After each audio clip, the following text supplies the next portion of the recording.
যুক্তরাজ্যে মার্কিন president Trump ও মেলানিয়াকে রাজকীয় সংবর্ধনা। রাজকীয় এই আয়োজনে কূটনীতি, খাবার, ঐতিহ্য আর আভিজাত্য একসাথে বাধা পড়েছিল। এদিকে ট্রাম্পের সফরে যুক্তরাজ্যের রেকর্ড ১৫০ বিলিয়ন পাউন্ড বিনিয়োগের ঘোষণা যুক্তরাষ্ট্রের। অন্যদিকে যুক্তরাষ্ট্রের পেনসিলভেনিয়ায় বন্দুকধারীর গুলিতে নিহত ৩ পুলিশ সদস্য, আহত আরও ২ জন। নেপালের পর এবার এশিয়ার আরেক দেশ দেখল জেন জি আন্দোলন। গাজায় আগ্রাসনের প্রতিবাদে ইসরায়েলের সাথে বাণিজ্যিক সম্পর্ক সীমিত করার প্রস্তাব ইইউর, জানাবো সেই খবরও। বিশ্বের নানা প্রান্তের এমন নানা রকম সব খবর নিয়ে বিশ্বযুগের এখনকার আয়োজনে স্বাগত জানাচ্ছি চৈতি সরোয়ার।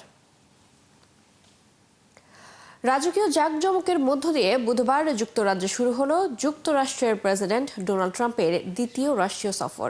উইন্ডসর ক্যাসেলে তাকে স্বাগত জানান রাজা চার্লস, রানী ক্যামিলা, যুবরাজ উইলিয়াম ও কেট। এ সময় যুক্তরাজ্য মার্কিন বিশেষ সম্পর্কে প্রশংসা করেন রাজা চার্লস এবং ট্রাম্প। বৃহস্পতিবার ব্রিটিশ প্রধানমন্ত্রী কিয়ার স্টারমারের সাথে ট্রাম্পের বৈঠক করার কথা রয়েছে। বিস্তারিত মনিরুজ্জামান বাবুর রিপোর্টে। ইতিহাসে কোনো রাষ্ট্রপ্রধানকে দেওয়া সবচেয়ে বড় আনুষ্ঠানিক অভ্যর্থনা হিসেবে এটাকে বর্ণনা করছে লন্ডন। ব্রিটিশ রাজপ্রাসাদ উইন্ডসর ক্যাসলে পৌঁছালে লাল গালিচা সংবর্ধনা, তোপধ্বনি ও অশ্বারোহী বাহিনীর প্রদর্শনীর মতো রাজকীয় আড়ম্বরের মধ্য দিয়ে স্বস্তিক ট্রাম্পকে স্বাগত জানায় রাজপরিবার। প্রাসাদের ট্রাম্প যখন রাজার সঙ্গে করমর্দন করছিলেন, তখন প্রথম বিশ্বযুদ্ধের সময়ের ৬টি কামান থেকে একযোগে ৪১ বার তোপধ্বনি করা হয়। একই সময়ে টাওয়ার অফ লন্ডন থেকেও একই রকম তোপধ্বনি হয়। ট্রাম্প দম্পতিকে স্বাগত জানানোর এই আয়োজনে অংশ নেন ব্রিটিশ সামরিক বাহিনীর ১৩০০ সদস্য, ছিল প্রায় ১২০টি ঘোড়া। ট্রাম্পের যুক্তরাজ্য সফর উপলক্ষে এক রাজকীয় নৈশভোজের আয়োজন করেন রাজা তৃতীয় চার্লস ও রানী ক্যামিলা। রাতে রাজকীয় এই আয়োজনে কূটনীতি, খাবার, ঐতিহ্য, সঙ্গীত আর আভিজাত্য এক সুতোয় বাঁধা পড়েছিল। ট্রাম্প, মেলানিয়া সহ রাজার অতিথি হয়েছিলেন বিশ্বের ১৬০ জন গণ্যমান্য ব্যক্তি। এ সময় ট্রাম্প দুই দেশের চিরন্তন আন্তঃসম্পর্কের প্রশংসা করেন। এটি আমার এখানে দ্বিতীয় রাষ্ট্রীয় সফর এবং সম্ভবত এটি শেষবার হতে চলেছে। এটা অবশ্যই আমার জীবনের সর্বোচ্চ সম্মানের একটি বিষয়। আপনার প্রতি এবং আপনার দেশের প্রতি শ্রদ্ধা জানাচ্ছি। এই রাজ্যের আইনি, সাংস্কৃতিক এবং রাজনৈতিক ঐতিহ্য মানবজাতির সর্বোচ্চ অর্জনগুলোর মধ্যে একটি। এদিকে ট্রাম্পকে সবচেয়ে ঘনিষ্ঠ মিত্র বলেছেন রাজা চার্লস।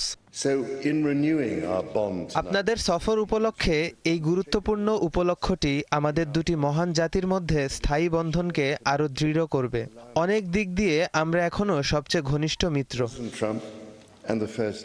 ট্রাম্পের সফরকে ঘিরে রাজকীয় আয়োজন থাকলেও রাস্তায় চলেছে বিক্ষোভ।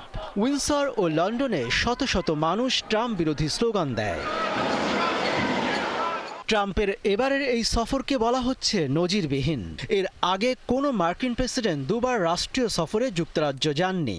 ২০১৯ সালে প্রথমবারের মতো রাষ্ট্রীয় সফরে স্বস্তিক যুক্তরাজ্য গিয়েছিলেন ট্রাম্প। মনিরুজ্জামান বাবু, ৭১। যুক্তরাষ্ট্রের পেনসিলভেনিয়া অঙ্গরাজ্যে গুলিতে অন্তত ৩ জন পুলিশ সদস্য আহত হয়েছেন আরও ২ জন পুলিশ সদস্য। আহত ২ পুলিশ সদস্যের অবস্থা আশঙ্কাজনক। স্থানীয় সময় বুধবার পেনসিলভেনিয়ার দক্ষিণাঞ্চলে ইয়র্ক কাউন্টির নর্থ কোডোরাস এলাকায় এই গুলির ঘটনা ঘটে। এই ঘটনায় সন্দেহভাজন বন্দুকধারীও পুলিশের গুলিতে নিহত হয়েছেন। পেনসিলভেনিয়ার রাজ্য পুলিশ কমিশনার জানান, এক সংবাদ সম্মেলনকালে পুলিশের উপর গুলি চালানো হয়। এতে ৫ কর্মকর্তা গুলিবিদ্ধ হন। আহত ২ জন হাসপাতালে চিকিৎসাধীন। কে বা কারা এই গুলিবর্ষণের পেছনে জড়িত সে সম্পর্কে প্রাথমিকভাবে পুলিশ কোনো তথ্য দেয়নি। এ বিষয়ে তদন্ত চলমান রয়েছে। নেপালে জেন জি আন্দোলনে প্রধানমন্ত্রী কেপি শর্মার পদত্যাগের পর ধারণা করা হচ্ছিল দেশটি বোধহয় আবারও রাজতন্ত্রের দিকে এগোচ্ছে। কিন্তু সব জল্পনা কল্পনা ছাড়িয়ে গঠন করা হয় অন্তর্বর্তী সরকার। ঘোষণা করা হয় নির্বাচনের তারিখ। রাজনৈতিক বিশ্লেষকরা মনে করছেন, সেদিন প্রেসিডেন্ট রামচন্দ্র পাউডেলের বিচক্ষণতা ও সাহসেই নেপালে রাজতন্ত্র ফেরেনি, ক্ষমতা যায়নি সেনা শাসকদের হাতে। কিন্তু তারপরেও কি কেটেছে দেশটির রাজনৈতিক সংকট? বিস্তারিত শারমিন স্বপ্নার রিপোর্টে।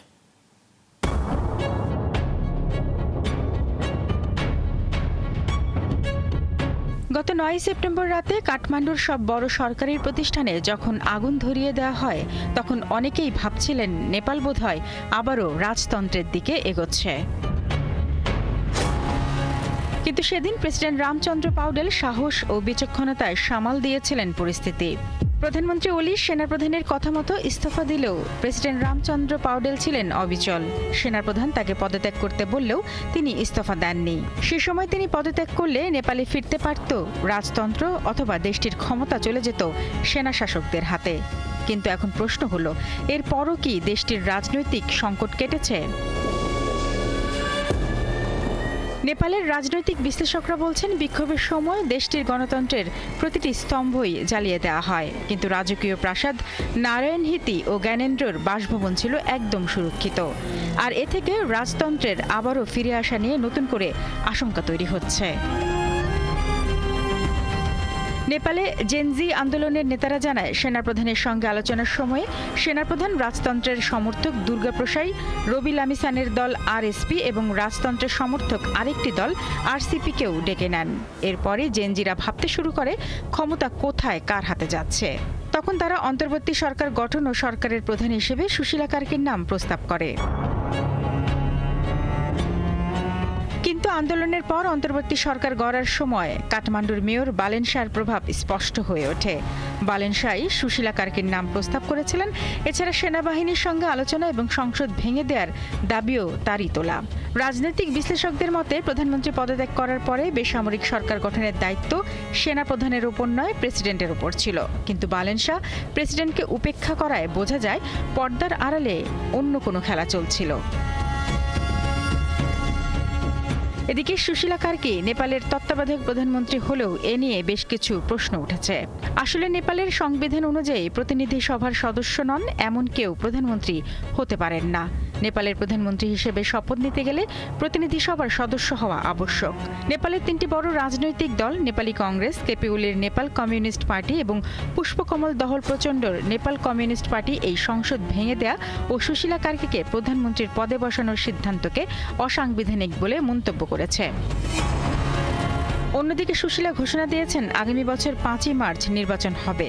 কিন্তু নির্বাচনের দিন নিয়ে অনেকেই এখনো আশ্বস্ত হতে পারছেন না। বলা হচ্ছে, নেপালের বর্তমান পরিস্থিতিতে 6 মাসের মধ্যে নির্বাচন করা সম্ভব নয়। শারমিন স্বপ্না, 71। সংসদ সদস্যদের আজীবন পেনশন ভাতা এবং তাদের জন্য বিলাসবহুল গাড়ি কেনা নিয়ে বিক্ষোভে নামেন পূর্ব তিমুরের হাজার হাজার মানুষ। বিক্ষোভকারীদের অধিকাংশই ছিলেন তরুণ বা জেনজি প্রজন্মের। তবে বিক্ষোভের মুখে বুধবার পেনশন ও গাড়ি কেনার পরিকল্পনা বাতিল করতে সম্মত হয়েছেন আইন প্রণেতারা। পূর্ব তিমুরের পার্লামেন্টের দলগুলো জানিয়েছে, শিক্ষার্থীদের সাথে একটি সমঝোতার অংশ হিসেবে তারা 2 পরিকল্পনাই বাতিল করছে। এর আগে আইন প্রণেতাদের জন্য আজীবন পেনশন ভাতা প্রদানের পরিকল্পনা বাতিল করার দাবিতে রাজধানী দিল্লিতে পূর্ব তিমুরের সংসদ ভবনের সামনে 3য় দিনের মতো বিক্ষোভ করেন হাজারের বেশি শিক্ষার্থী। সে সময় তারা একটি সরকারি গাড়িতে আগুন দিয়ে দেন। পুলিশ টিয়ার ছুড়ে আন্দোলনকারীদের ছত্রভঙ্গ করার চেষ্টা করে। ফিলিস্তিনের গাজা সিটিতে বিস্ফোরক বোঝাই রোবটে ছেয়ে ফেলার পরিকল্পনা করছে ইসরায়েল। দেশটির বার্তা সংস্থা ওয়াল্লা এ তথ্য জানিয়েছে। গাজায় এগুলো বুবি ট্র্যাপ রোবট নামে পরিচিত হলেও ইসরায়েলি সেনাবাহিনী এগুলোকে আত্মঘাতী এপিসি বলছে। রোবটগুলো এক ধরনের সাজোয়া যান। ওয়াল্লা জানিয়েছে, গাজা সীমান্তে প্রচুর পরিমাণে এসব এপিসি জড়ো করা হয়েছে। সেখানে এই এপিসিগুলোকে রোবটে পরিণত করে বিস্ফোরক ভরা হচ্ছে। রোবটগুলো গাজা সিটিতে চলমান স্থল হামলায় ব্যবহার করার পরিকল্পনা করা হয়েছে। এদিকে গাজাকে আবাসন খনি বলে আখ্যা দিয়ে ইসরায়েলের অর্থমন্ত্রী বাজায়েল স্মোরিচ বলেছেন, যুদ্ধ শেষে গাজার ভূখণ্ড কিভাবে ভাগাভাগি করে নেওয়া হবে সে ব্যাপারে যুক্তরাষ্ট্রের সাথে তাদের আলোচনা চলছে। তিনি বলেন, গাজা পুনর্গঠনের প্রথম অংশ হিসেবে শহরটির ভবনগুলো ইতোমধ্যে ভেঙে ফেলা হয়েছে। এখন শুধু নতুন করে ভবন তৈরি করতে হবে। ফিলিস্তিনের অবরুদ্ধ গাজা উপত্যকায় চলমান যুদ্ধের কারণে ইসরায়েলি পণ্য ঘিরে বিদ্যমান মুক্ত মুক্ত বাণিজ্য চুক্তি স্থগিত করার প্রস্তাব দিয়েছে ইউরোপীয় কমিশন। বুধবার ইসরায়েলের সাথে ইউরোপীয় কমিশনের এই মুক্ত বাণিজ্য চুক্তি স্থগিতের প্রস্তাব তোলা হয়। ব্রিটিশ বার্তা সংস্থা রয়টার্সের এক প্রতিবেদনে বলা হয়, ভূমধ্যসাগরীয় চুক্তির ২ নম্বর অনুচ্ছেদের শর্ত লঙ্ঘন করায় ইসরায়েলের সাথে মুক্ত বাণিজ্য চুক্তি ও দ্বিপাক্ষিক সহযোগিতা স্থগিতের এই প্রস্তাব এসেছে বলে জানিয়েছে কমিশন। ইউরোপীয় কমিশনের president Ursula von der Leyen বলেছেন, অবিলম্বে যুদ্ধবিরতি, মানবিক সহায়তার অবাধ প্রবেশাধিকার এবং হামাসের হাতে বন্দী সব জিম্মিকে মুক্তি দিতে হবে। এদিকে চুক্তির বাণিজ্য সম্পর্কিত মূল অংশ স্থগিত করা হলে ইউরোপীয় ইউনিয়নের বাজারে প্রাপ্ত বিশেষ সুবিধা হারাবে ইসরায়েলি পণ্য। এদিকে এই নিষেধাজ্ঞার প্রস্তাবে তীব্র নিন্দা জানিয়েছেন ইসরায়েলের প্রধান পররাষ্ট্রমন্ত্রী গিডিয়ন সার। ইসরায়েলের নকশা করা রকেট লঞ্চারের জন্য প্রায় ৭০ কোটি ইউরো মূল্যের একটি চুক্তি বাতিল করেছে স্পেন সরকার। গত সপ্তাহে স্পেনের প্রধানমন্ত্রী পেদ্রো সানচেজ ঘোষণা করেছিলেন, তার সরকার গাজায় আক্রমণের জন্য ইসরায়েলের সাথে সামরিক সরঞ্জাম বিক্রি বা ক্রয়ের উপর নিষেধাজ্ঞা আইনে একীভূত করবে। ওই ঘোষণার পরে অস্ত্র চুক্তি বাতিলের খবর পাওয়া গেল। ২০২৩ সালের অক্টোবরে স্প্যানিশ কোম্পানিগুলোর একটি কনসোর্টিয়ামকে দেয়া এই চুক্তিতে ১২টি SILAM রকেট লঞ্চার সিস্টেম ক্রয়ের কথা ছিল, যা নেওয়া হয়েছিল ইসরায়েলি সংস্থা এলবিড সিস্টেমসের তৈরি পালস প্ল্যাটফর্ম থেকে। সিলাম লঞ্চ সিস্টেমটি ৩০০ কিলোমিটার পর্যন্ত বিভিন্ন ধরনের রকেট নিক্ষেপ করতে পারে। দোহায় হামাস নেতাদের লক্ষ্য করে ইসরায়েলের হামলার পর কাতারে আরব ও ইসলামিক নেতারা জরুরি সম্মেলন করেন। ধারণা করা হচ্ছিল সেখান থেকে ইসরায়েলের বিরুদ্ধে শাস্তিমূলক ব্যবস্থার ঘোষণা আসবে, কিন্তু সম্মেলন থেকে ইসরায়েলকে লক্ষ্য করে কথার মিসাইল ছোড়া হলেও বাস্তবে দেশটির বিরুদ্ধে তেমন কোনো পদক্ষেপ নেওয়া হয়নি। বিস্তারিত শারমিন স্বপ্নার রিপোর্টে। কাতারের রাজধানী দোহায় গত সপ্তাহে শক্তিশালী হামলা চালায় ইসরায়েল। এরপরই কাতার জরুরি সম্মেলনের আয়োজন করে, আর এ সম্মেলনে যোগ দিতে কাতারে যান প্রায় সব মুসলিম দেশের নেতা ও প্রতিনিধিরা। ধারণা করা হচ্ছিল এ সম্মেলনে ফিলিস্তিনিদের পক্ষে আরব নেতাদের শক্তিশালী অবস্থান নিতে দেখা যাবে। সম্মেলন থেকে ইসরায়েলের বিরুদ্ধে বড় ও শাস্তিমূলক ব্যবস্থার ঘোষণা আসবে, যার মধ্যে তেল নিষেধাজ্ঞা, অর্থনৈতিক নিষেধাজ্ঞা এবং ইসরায়েলের সঙ্গে সম্পর্ক অবনমনের বিষয় থাকতে পারে। কিন্তু ইসরায়েলের সঙ্গে সম্পর্ক থাকা আরব দেশগুলো এই সম্মেলনে চুপ ছিল। ২০২০ সালে আব্রাহাম চুক্তির আওতায় ইসরায়েলের সঙ্গে কূটনৈতিক সম্পর্ক স্থাপন করে সংযুক্ত আরব আমিরাত, বাহরাইন এবং মরক্কো। এ দেশগুলো ইসরায়েলের বিরুদ্ধে কোনো শক্তিশালী বিবৃতি দেয়নি।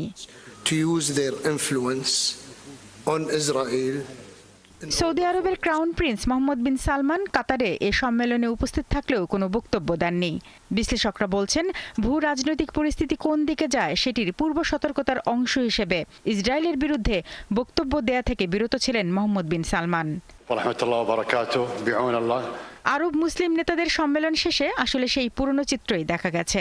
শক্তিশালী সতর্ক বার্তা দেয়া হলেও ইসরায়েলের বিরুদ্ধে নেওয়া হয়নি শক্তিশালী কোনো পদক্ষেপ। অনেক পর্যবেক্ষক মনে করছেন, আরবদের মধ্যে যে ঐক্য সেটি এখন কেবলমাত্র লোক দেখানো। বিশেষ করে যখন ফিলিস্তিনে ইসরায়েলের বর্বরতা চলছে, তখন তাদের পক্ষ থেকে কার্যকরী কোনো পদক্ষেপ দেখা যাচ্ছে না।